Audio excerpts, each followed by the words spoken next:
কেউ একজন বেহুশ হয়ে পড়ে গেছে, ডাক্তার নাই, জিন্দা আছে না কেমনে বুঝবেন? কয় কানটা বুকের লগে লাগাই দে, বাজলে আছে নাইলে। যুবক অবস্থার সময়টা রবের কাছে বেশি পছন্দ।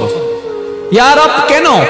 রব বলে যে যুবক অবস্থার সময়টা মাটির উপরে যারা থাকে তারা সিজদা না দেওয়ার হাজার কারণ খুঁজতে থাকে, আর যারা মাটির নিচে আছে কল্পনা। আপনি নামাজি হতে পারেন, মুসল্লি হতে পারেন, হাজী সাহেব হতে পারেন, কিন্তু মা যদি বদদোয়া দেয় আপনার সব শেষ। চোখের পানির এত কারিশমা, অনুতপ্ত বান্দা যখন কেঁদে কেঁদে চোখের পানি ঝরায়, তার চোখের পানি চোখ বেয়ে নাকের ডগ। রমজানের রোজা প্রথম দিন কেমন লাগে? একটু তো আনইজি লাগে। দ্বিতীয় দিন যখন যায়, তৃতীয় দিন যখন যায়, চতুর্থ দিন যখন যায়, পঞ্চম। দারিদ্রতা বড্ড ভয়ঙ্কর। দারিদ্রতা যার আসে সে বুঝে। বাংলা একটা কথা আছে, ويقول ذوقوا ما كنتم تعملون। কখনো আল্লাহর রহমত থেকে নিরাশ হবেন না। আমাদের গুনাহ যত বড়ই হোক, রবের রহমতের সামনে আমাদের গুনার কোনো অস্তিত্ব। যদি দুনিয়া আখিরাতে শান্তি চান, একটা জিনিস প্র্যাকটিস করেন, কানা। রমজানে 30 রোজা আছে না ভাই? একটু আওয়াজ দেন, আছে না? আমাদের হায়াত, বলেন হায়াত। বান্দারে মনে রাখবি, একটা দিন আসবে আজরাইল তোর কাছে আসবে, একটা দিন আসবে তোর উপায় থাকবে না, সবার সামনে থেকে। রমজান মাসে আল্লাহ তাআলা সমস্ত বান্দাদেরকে ক্ষমার ঘোষণা দেন, তবে দুইজন ব্যক্তি আছে। কবরের এক পাশের মাটি আরেক পাশের মাটি এমন ভাবে চাপ দিবে, ডান পাশের পাঁজরের হাড় বাম দিকে ঢুকে যাবে।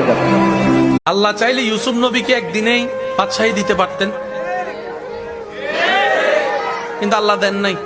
রোজা রাখার কারণে সওয়াব পেলাম, পরকালে যা কাজে লাগবে। সারাদিন উপবাস থাকার কারণে শরীরের ভিতরে। তুমি জানো না যুবক সেজদায় কি রাখা আছে? যুবক যখন সেজদায় যায় সুবহান রাব্বিয়াল আলা বলে,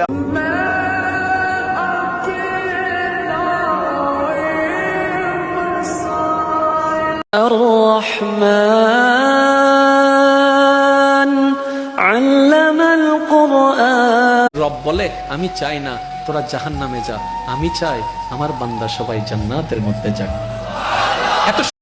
কাউকে যখন ভালোবাসবা, এতটুকু ভালোবাসবা যতটুকু তুমি তার বিচ্ছেদের যন্ত্রণা সহ্য। এই রমজানের রোজা কি বারবার আলোচনার মধ্যে শুনেন, আমরা যেন গরিবদের ক্ষুধার অবস্থা যেন বুঝতে পারি, তাই আল্লাহ তাআলা আমাদেরকে রোজার ব্যবস্থা। অহংকার করে হেঁটো না। মানুষের অহংকার সাজে না, অহংকার সাজে একজনের। তিনি কে? অহংকার কার চাদর?